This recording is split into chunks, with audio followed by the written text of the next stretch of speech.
Hallo zusammen und herzlich willkommen zu einer neuen Episode des Digital Download. Oops. Good afternoon, good morning, and good day wherever you may be joining us from, and welcome to a new edition of the Digital Download, the longest-running weekly business talk show on LinkedIn Live, now globally syndicated on IBGR on TuneIn Radio, through IBGR, the world's #1 business talk, news, and strategy radio network. Today, we're delving into the power of intuition in career decision-making with Jessica Price-Jones, executive coach, facilitator, and author. With a background in finance and psychology, Jessica has unique insights into how professionals can leverage their intuition to navigate their careers. But before we bring Jessica on, let's go around the set and introduce everyone. While we're doing this, why don't you in the audience reach out to a friend, ping them, and have them join us? We strive to make the digital download an interactive experience, and audience participation is highly encouraged. Tim, why don't you kick us off? Thank you. Welcome, everybody. My name's Tim Hughes. I'm the CEO and co-founder of DLA Ignite, and really looking forward to talking to Jess today. I'm famous for writing the book, Social Selling Techniques to Influence Buyers and Change Makers, and I'm going to get Jessica's plug-in now before she starts, which is that Jessica has written the book, Intuition at Work, Using Your Gut Feelings to Get Ahead, which is available on Amazon and good bookstores. Excellent. Perfect. Adam.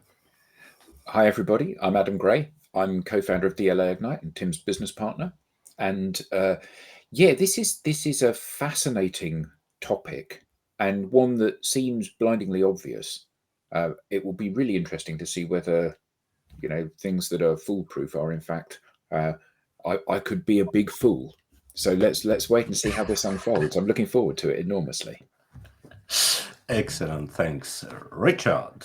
Oh, good afternoon. Yeah, Richard Jones from Curate. I'm a relative newbie to the whole world of social selling. But what I can say is throughout my career, I've always followed my gut. And quite often it doesn't necessarily...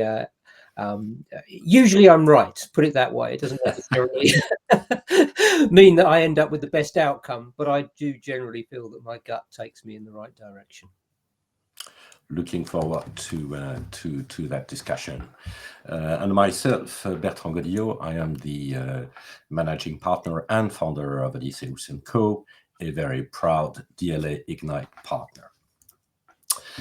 As I said, this week on the Digital Download, we'll speak with Jessica. Jessica's blend of corporate experience and psychological expertise provides a unique perspective on the often overlooked role of intuition in career success. As she notes in her profile, she believes in using hard, soft, and intuitive information to get to the heart of complex professional issues. Let's bring Jessica on. Welcome. Well, thank you. I'm not sure that I deserve all those accolades, but I'm feeling very flattered. Of course you do. Of course you do. Bonjour, et nous sommes très avis d'avoir Jessica, très heureux d'avoir Jessica avec nous. And I'm using that because Jessica lives in France, so I'll take that opportunity. We don't have that every single day. Excellent. So good afternoon and welcome, Jessica. Jessica, let's start by having you tell us a little bit more about you, your background, and what led you to where you are today. So I started with a degree in Latin and Greek, and then I did a teacher training, and I knew on day one that I'd made a mistake in doing the teacher training in the school that I was in. So that was the first hint that I got, okay, I've made a poor choice here. And I made a second very poor choice in my career, and I went to work in financial services. And, it was one of those very prestigious organizations, Marble Steps, Marble Hall. And even as I walked in, I thought, what am I doing here? And I was so unhappy. I was absolutely miserable. anyway, I lasted 10 years in financial services and then did a psychology degree. And that started me on another whole career, and began an organization and looked after that for 15 years. And then I realized actually what I really like is working in the room with people. I wasn't enjoying running my organization, so I exited. And I just love, what I really love doing is enabling other people to do what they do. So that's what gives me joy and passion. Great, great. So, Jessica, let's start with a foundational question. What exactly is intuition, and how does it differ from logic and reason? Okay, so let's separate those two, because the what this thing is, of course, people can argue till the cows come home about what intuition is. And some people say it's knowing without knowing how you know, which sounds very meta. And I say that it's a feeling of knowing, so that you've got both the somatic stuff going on, what's going on for you, and also the cognitive thing. Because for me, it is generally a bit of both. And you might be more skewed one way than the other. You might be a more feeling before thought person, or a more thought before a feeling person. But I do think it involves both. It's not just about having something going on in your gut without recognizing what that is. So that's what I think it is. And also there's a sense of energy for me involved with it, that you're excited and drawn towards something, or you're going, that feels a bit fishy, I'm not sure about that.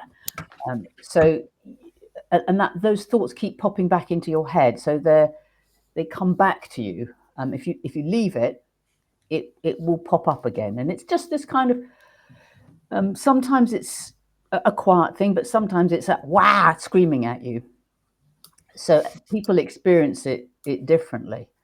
So that was the first bit. And then you said, how does it differ from reason and analysis? And there's a really nice quote, which I can't remember where I stole it from, but I definitely stole it from somewhere. It wasn't me. And it was someone who said that actually analysis is a slow worker, but a fast learner. And that intuition is a fast worker, but a slow learner. So that's why you can think that you've got an intuition, and actually it's something else. It's wishful thinking or ego or other things getting muddled up. So I rather like that as a difference between the two. Now, you're not saying when we make decisions, we do it wholly on intuition, are you? No, definitely not. Thanks, Tim. No, I think it's a both and. I think if you, it would be very bad if you wanted to say, okay, I want to take a plane from, I don't know, Dallas to Dubai. Let's intuit which airline will cost me the least. That is like, hello, Chat GPT, could you give me some starters for 10?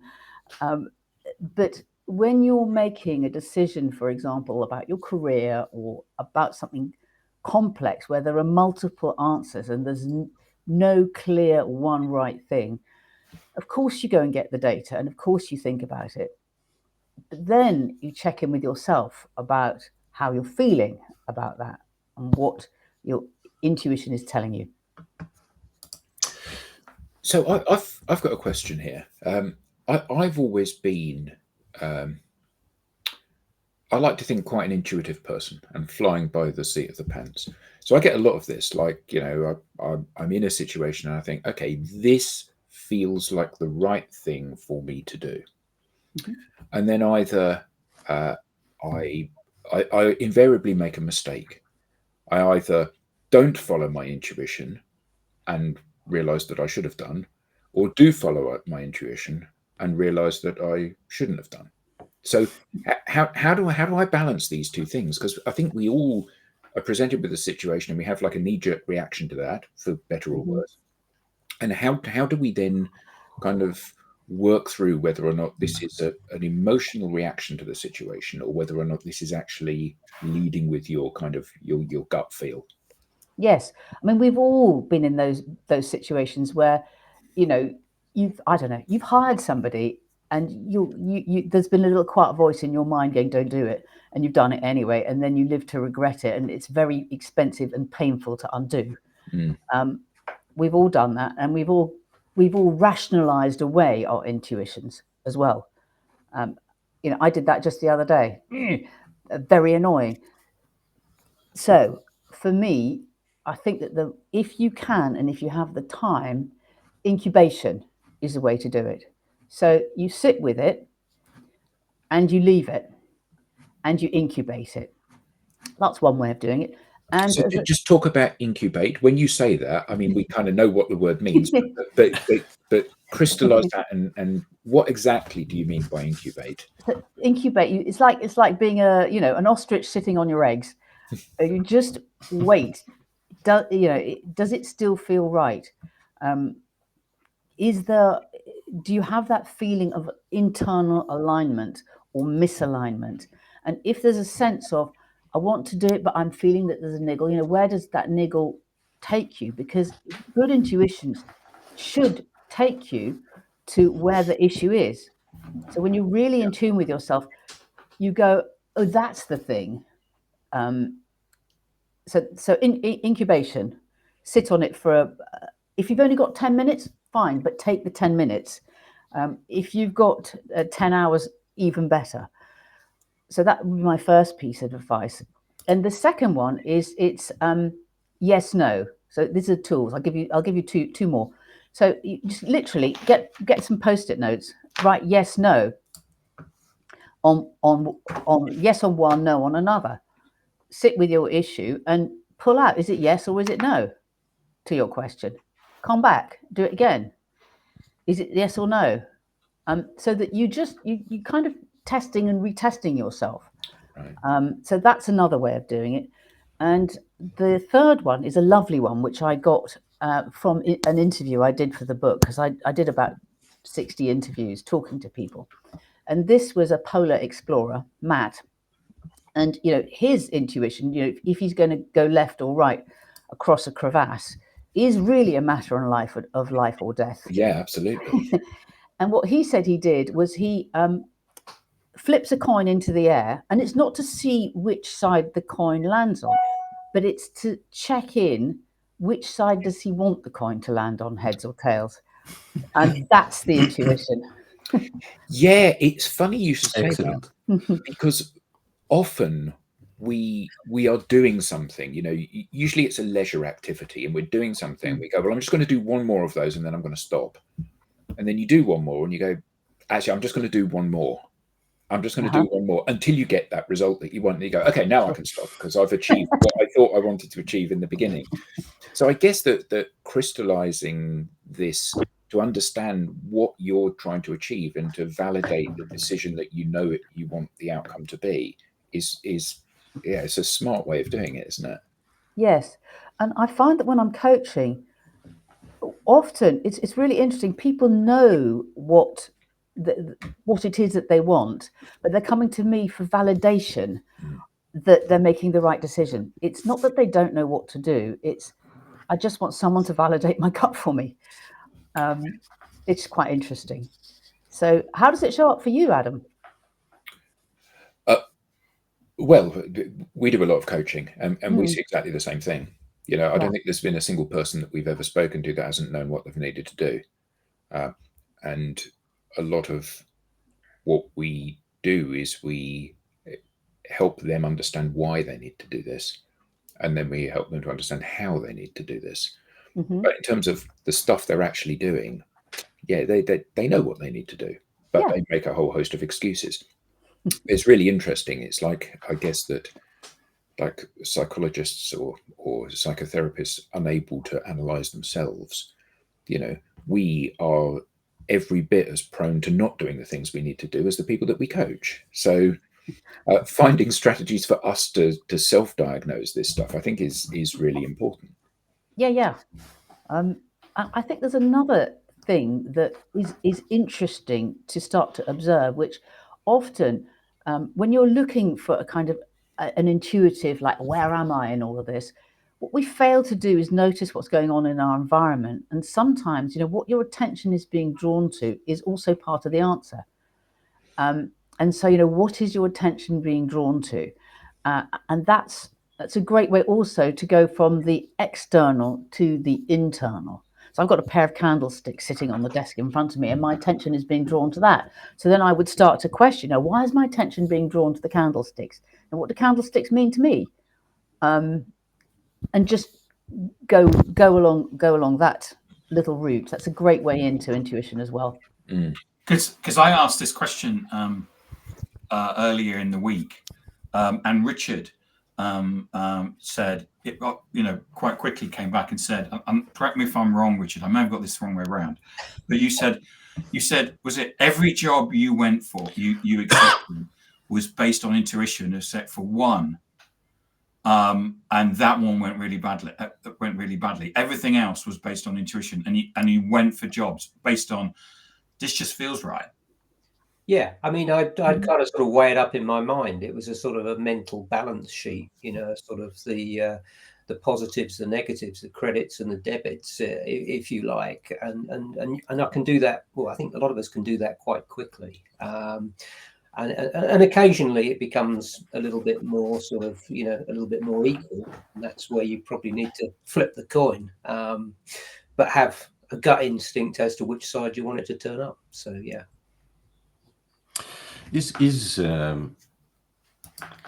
So if we are not considering our audience most probably made of professionals, how can they identify and interpret their intuitive signals, especially when it comes to career context? So is that a question for me, I guess? Yes. Yes. I just want to comment on what Dr. Huck has written. So one day reason said to the heart, I am a guide for those who are lost. That is beautiful. And I think that when we tune into, what is our heart telling us? What is our stomach telling us? What's going on for us? And am I feeling hot or cold about this? Have I got a warning bell going off in my head? Those kind of things. Those are the intuitions, and those are the little signals that we're giving ourselves. If we don't learn to recognize our own signals, we will never be intuitive. And it's in today's world of when you're always on, and you're on this or you're on this, your phone. It's really, really hard. So for me, it's about stopping and just taking a moment, shut your screen. And what am I feeling about this? What am I sensing going on for myself? What thoughts are popping into my mind? What images? Some people don't get images in their mind's eye. I was amazed when I did research for the book to hear that 5% of people have no mental images. So I see Tim, you're going, ooh. Yeah. I didn't realize it was as high as that. I thought it was a lesser number. But those people will certainly have a sense of energy or what's going on in their mind's ear, if it's not their mind's eye. And if you can't do that, you can certainly start saying, okay, intuition, hello, I want to treat you as a friend. Let's have a relationship with this thing. What are you telling me right now? So I think it's perfectly fine to start to talk to your intuition and treat it as the friend that it can be. Because one of the things you say in the book as well, Jess, is that as we move up through an organization, actually, the more we rely on intuition, because as you said earlier, it's that hire, or should we buy that company, or should we sell the company? And while we can have people going away and putting together a spreadsheet and coming up with facts about, we should actually be buying it or selling it. There's also, when we come to the decision, there is an element to intuition. Should we walk away from it? Adam and I met somebody this week, and and we both got a gut reaction when we met the individual that we didn't want to do work with that person. And isn't it quick? And it was. I mean, but the best way to sum it in a word that we can use on this show is a bully. Yeah. and we both got that feeling independently. And so sometimes that, you get this gut feeling and you go,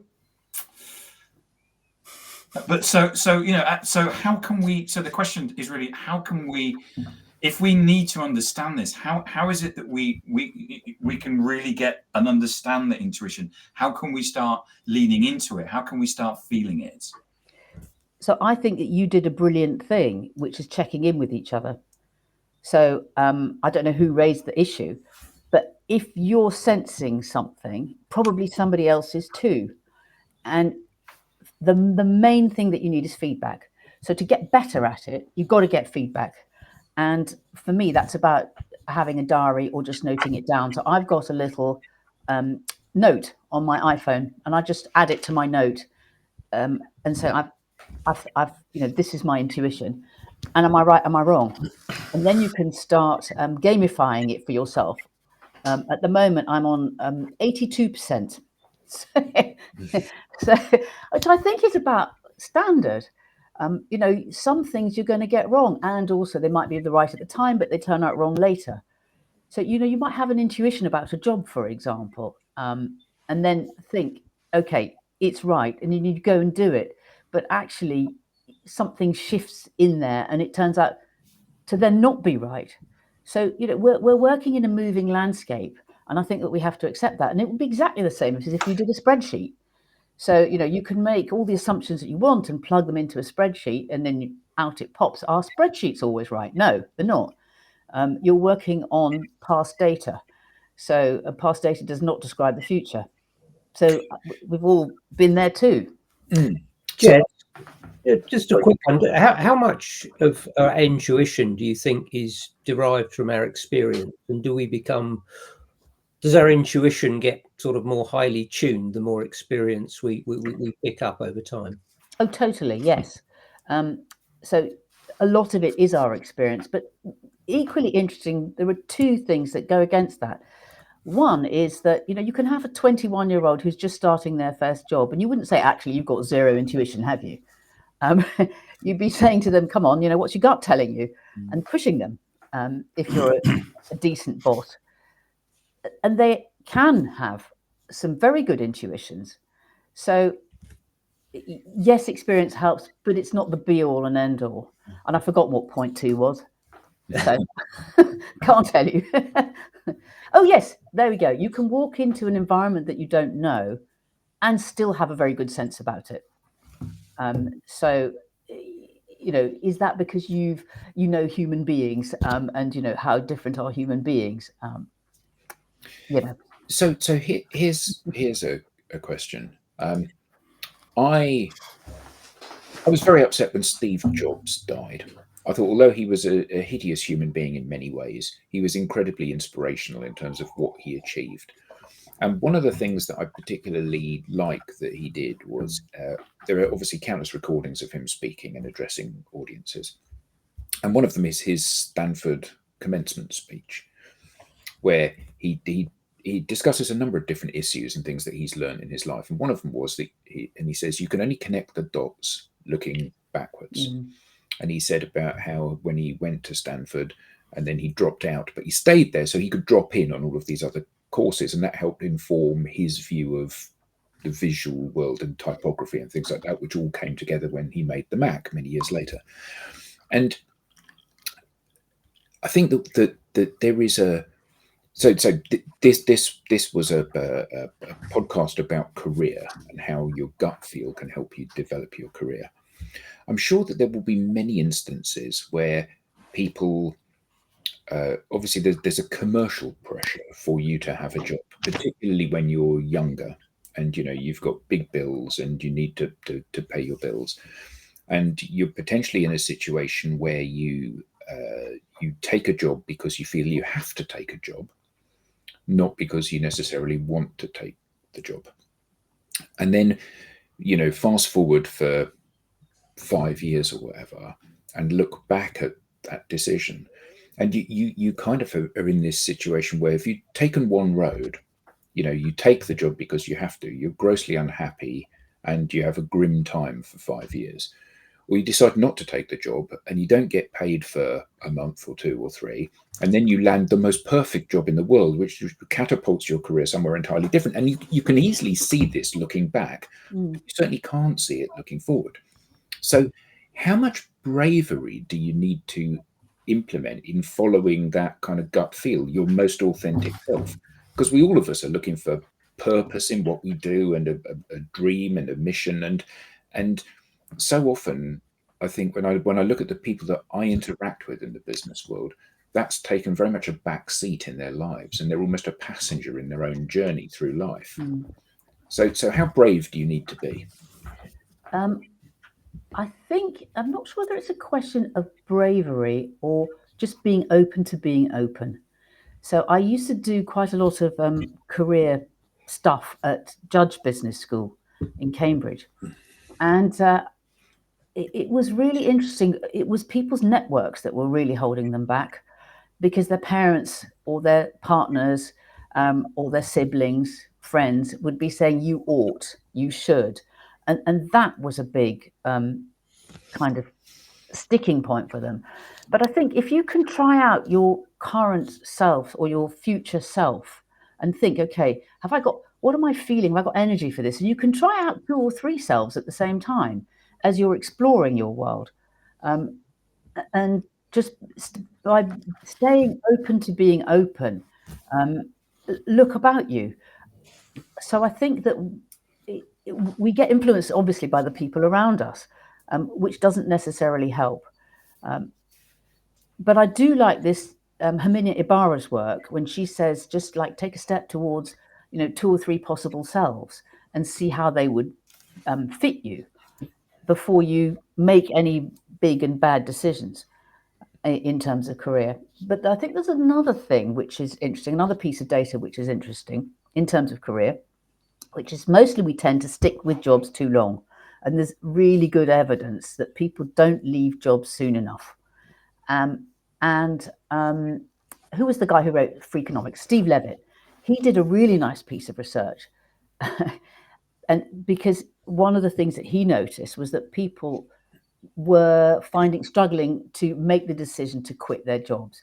So he set up a little website, and he ran people through a whole series of questions about would they stick to the decision that an online yes/no,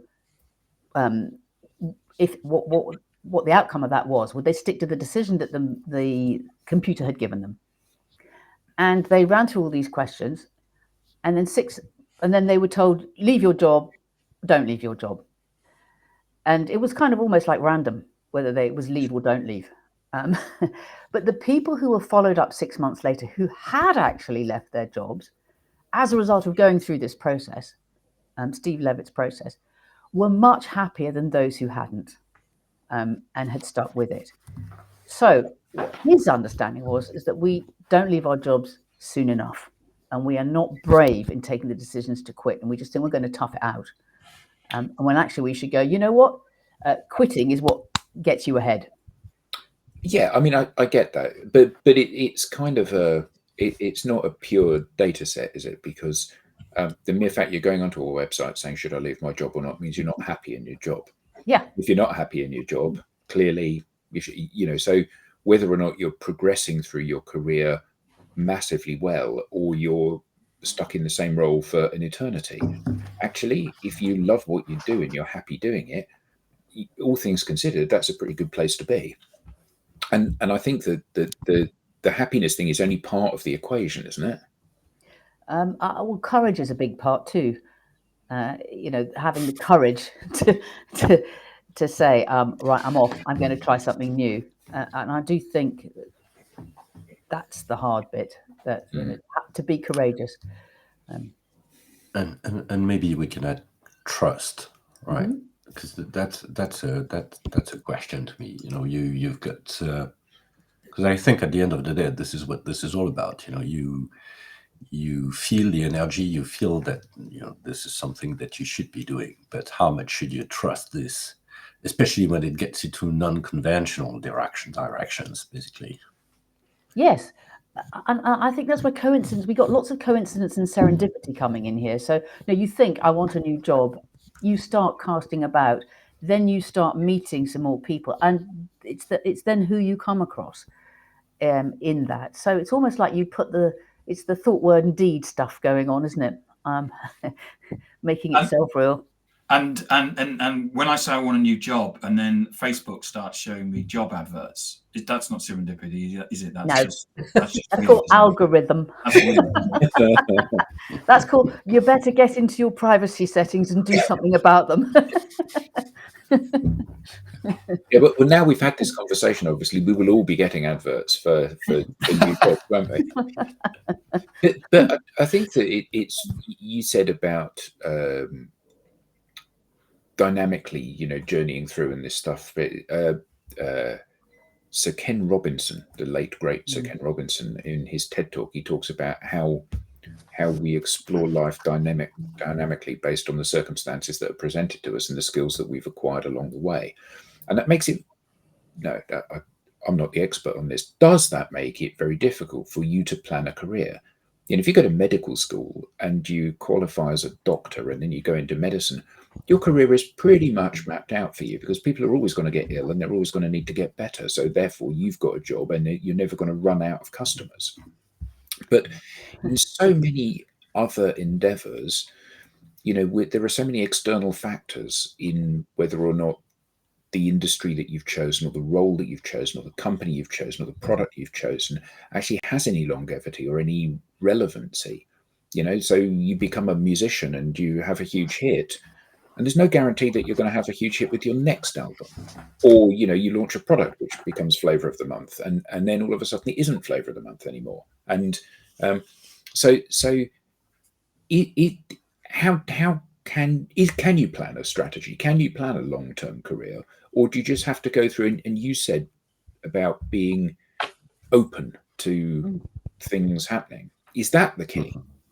I think so. I mean, career agility. Have you ever met someone? I've only met someone once, and he was complete pain, absolute ghastly person, who said, I'm going to go to university and I'm going to get my MBA, and then I'm going to go and consult for 5 years, and then I'm going to go to my dad's business and I'm going to turn it into a worldwide thing. And damn it, he did, because he's thoroughly unpleasant. But most of us, it's being agile about what we see in our environments, isn't it? And going, oh, well, look, that's interesting. I'm going to move towards that thing because it's drawing me in some way. I feel a sense of energy towards it. I feel a pull towards it. And that's how I came to be a coach.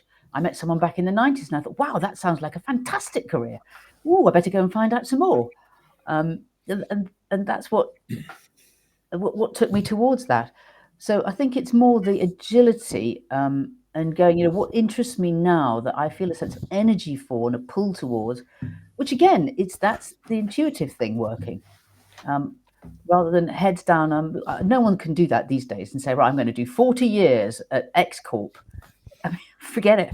It won't happen. What you start out doing these days can change just by dint of the way technology evolves.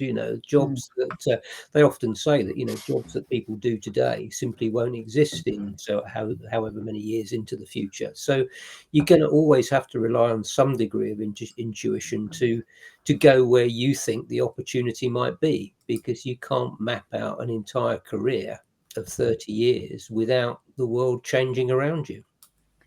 Oh, absolutely. And there's so many kids who say, I want to go and be a print journalist. And you go, please don't do that. Even I can see that's not wise. Yeah. Just two comments in the chat. First of all,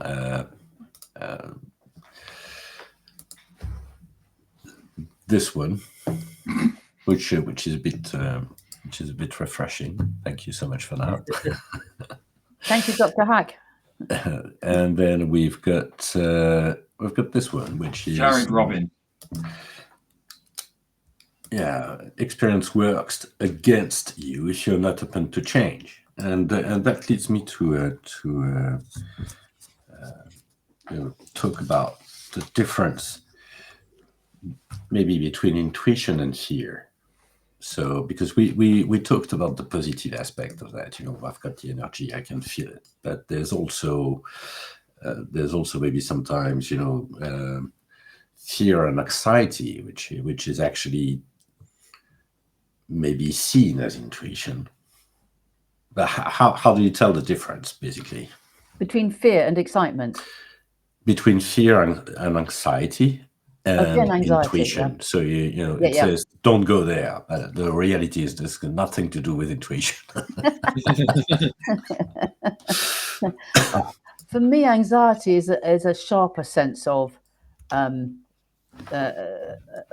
more urgent thing. If I'm anxious about something, and it's probably more time limited. It's about a thing, isn't it? I'm anxious that I'm going to miss my train. I'm anxious that I'm going to screw up a presentation. I'm anxious that I won't get to the end of my to-do list by the end of the week. Whereas intuition, I think, has a more vague feeling. So for me, there's a sharpness to that anxiety. If I'm anxious, but let's take it in a negative way. I might have an intuition that someone will be a bad hire. Would that make me anxious? I mean, this did happen to me. I interviewed someone for a role, and I went, "Oh, she's pregnant. She's not telling us. She's just found out she's pregnant." And I asked her a question. You can't say, "Are you pregnant?" Obviously. But I went upstairs and I said to the office manager, "Listen, if you want to hire her, take her on. I think, though, she's pregnant and there will be trouble." And we did hire her, and I was right. So that was, it wasn't an anxious thing that I had. It was just a more kind of spongy feeling. And I think that those spongy feelings are very different from the peak that anxiety gives you. I see the two together occasionally because I'm anxious that I might miss my train, but my gut feel says it will be late anyway, so I shouldn't have to worry. I'm loving that, Richard. What a bloke. See, we needed comedy on here. I'm permanently anxious I'm going to miss my trains because I'm always running late. So maybe we can follow up on that and look at the misconceptions about intuition. Are there obvious misconceptions that you can identify? Intuition isn't always right. What people identify as an intuition, but I'd say go back and take a look at it, because probably you're misidentifying what your intuition is. But I think Bill Gates said, it's something like, I'm misquoting him here, but my intuition is right 80% of the time, but that's good enough for me to get the bat and swing it. And I like that as an approach. So, but I think it's not to be. I was working in a consultancy this morning, and someone came up and said to me, "I think you're completely wrong. There's no such thing as intuition." And I just said, "Let's take this one offline and talk about it later." It is a thing that does exist that people use and don't really talk about. And if we did talk about it more, other people would get better at it. And it's a great shortcut. So in a volatile, complex, uncertain, ambiguous situations that leadership is these days, there are no definites. There just is no black and white. Everything is grey. So we need all the tools that we can get. And so if intuition is there as a tool, let's get really good at this thing. And if we were in any other society except a weird one, like weird, white, educated, rich, democratic, etc. If we were in any other society other than a weird one, we'd be going, of course we're going to use your intuition. So if we were first peoples anywhere, that's one of the first things we'd learn. And it's such a basic human skill because it's still pre-linguistic.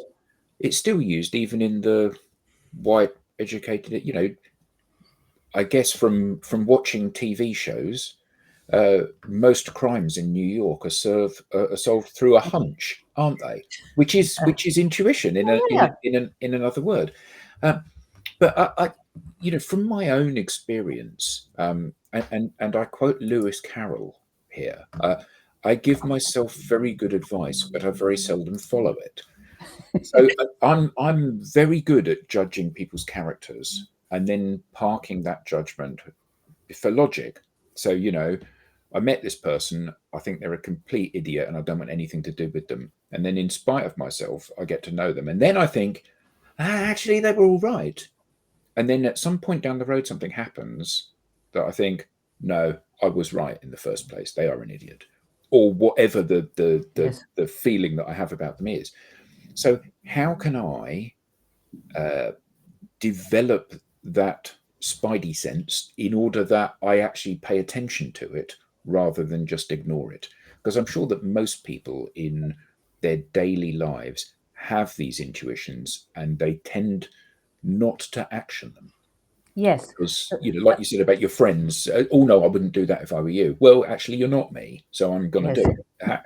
How do we tough it out like that? So that's where writing it down and getting feedback on whether you were right or wrong helps, so that you can start to show yourself that you have got this thing and you're using it and you're right or you're wrong. And it's quite binary. And then you test yourself in small situations. So I wouldn't be saying, "Ooh, I wonder what shoes Adam's going to wear today to work." And damn, he put the grey ones on. I was wrong. You would have been wrong because I haven't got grey ones. But yes. Well, brown, blue, purple, whatever. But I would start to say, okay, I'm going to go into this meeting. Let me just think about what kind of emotions might there be there. How might someone show up? And just, am I right? Am I not right? So that you start to just give yourself little tests in this thing, because that is how you can then go, all right, yes, no, it's you give yourself some evidence, and you are never going to use your intuition with the big decisions if you haven't done it with some of the small stuff. Yes. So you've got to do the small stuff first. So you need to train yourself to follow your intuition by proving to yourself from the analytical side of your mind that actually when I have this feeling, I'm right 80% of the time. Yep. So it's a better bet necessarily than following the data, to which I'm seldom privy to all of it. Yes. We've got another comment from Dr. Acker. I am more interested in exploring more on faith, versus fear, which is kind also of an interesting angle, right? I think I need more information from on the faith versus fear, but it's the certainty that comes from within. So that we're listening to, I guess. I think that's what this is all about. Yeah, is saying.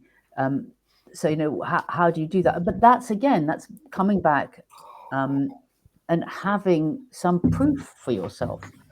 So that's where again, I sense this about someone, you sense it the same. You've got some proof. You trust yourself. You trust in your judgment about people. And for me, judgment is pretty much an intuition.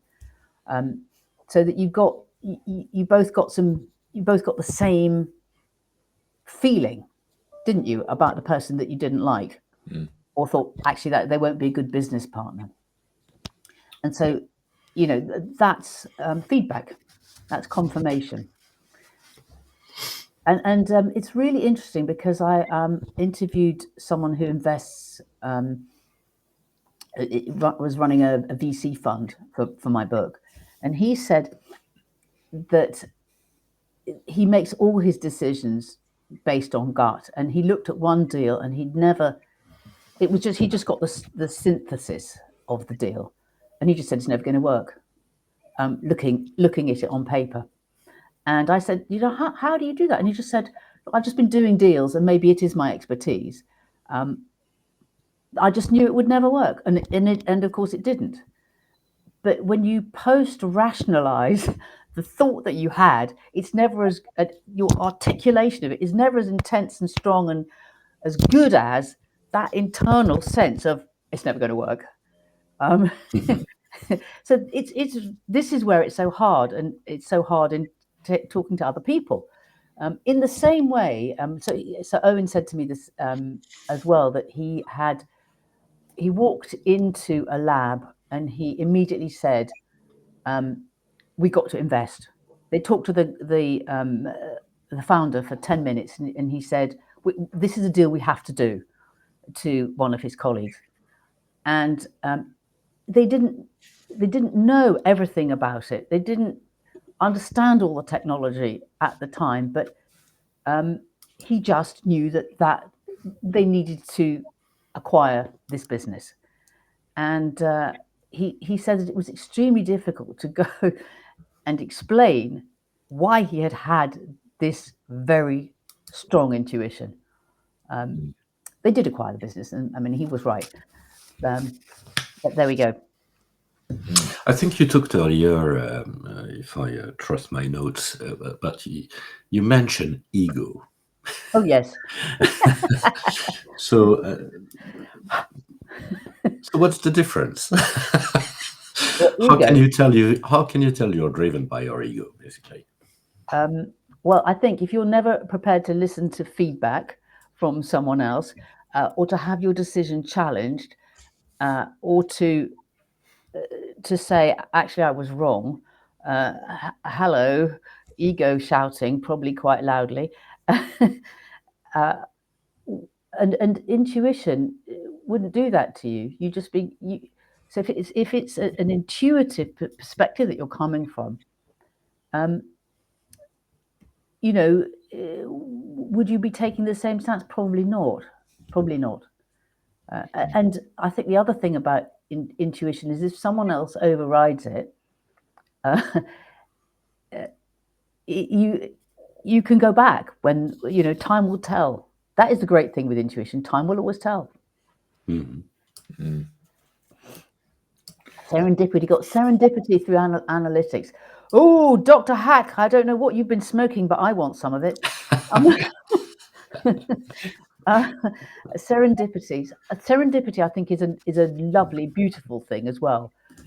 Which you often then think, oh my goodness, the world is speaking to me, the universe is speaking to me, because you have some issue. I mean, I don't know whether this has happened to either of you. You go, I'm just going to read this paper, and you read a paper or an article, and then the very next meeting that you go into, you go, that was the thing I had to read, because the issue comes up. So you've been given the answer before you even know you needed it. So serendipity is a beautiful thing, and there's now there's some really interesting work about coincidence and serendipity, because lots of labs at the same time are coming up with similar results, and there's now a journal looking at how it is that this happens when people aren't knowing that other research is going on at the same time. They haven't been in touch with each other. Yeah, so we believe in serendipity, but we also believe that you can manufacture a certain amount of that. So, like you said about, you know, you read this paper, and then at the very next meeting, the paper that you have read is valuable because it helps inform your viewpoint on something, or someone else's. Yeah. But if you read lots of papers, you are maximizing the chance of that happening. So, you know, our role is to help people be in the right place at the right time, to be able to have conversations that lead to commercial interactions with people. And we teach people a whole load of skills that they need to employ. However, the most important skill is they need to get off their arse and actually do stuff. So, you know, it's like if network and building relationships with people is the most important thing, you can either sit at home typing stuff, or you can go and meet people, either virtually or in the real world. And it's taking that step that is the most important step. And I guess that again, like joining the dots looking back. Subsequently, you can see value in it. You can't predict that there's going to be value there, but you know if you shake hands and introduce yourself to 100 people a week every single week, sooner or later, you're going to say, here's what I do. And someone's going to say, oh my God, that's serendipity because I need to buy some of that immediately. Okay. Yes. Well, from a sales perspective, that's the new door knocking, isn't it? Mm-hmm. I think also, you're never going to change the world by clearing your inbox. But you might just change your world by going out there and meeting some people and having some new ideas and chatting with whoever's in front of you, getting some answers. So Simon Wilkins says, I must have a lot of intuition. 12 wrong placements in 22 years. I assume, Simon, you're being sarcastic. I hope that Simon's on the in the next one, he'll take some of that into account. Yeah. All right.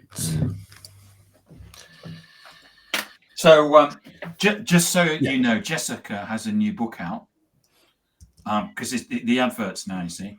And I'm for those listening later on in radio, I'm holding it up. It's called Intuition at Work: Using Your Gut Feelings to Get Ahead. Thank you, Tim. Jessica, this has been great. Where can people learn more? So we've seen it in the book, of course, but how can we get in touch with you? Please find me on LinkedIn. I'm about to launch a new website, which will be jessicapricejones.com. That'll come in. Should be around in a couple of weeks. And I really love chatting to people on LinkedIn. So please do find me there. Okay, fantastic. Excellent. Perfect. We now have a newsletter. Don't miss an episode. Get the show highlights, beyond the show insights, and reminders of upcoming episodes. You may scan the QR code on screen or visit us at digitaldownload.live/newsletter. On behalf of the panelists, to our guest, Jessica, and to our audience, thank you all and see you next time. Bye-bye. Thank you. Thanks, everybody. Thank you.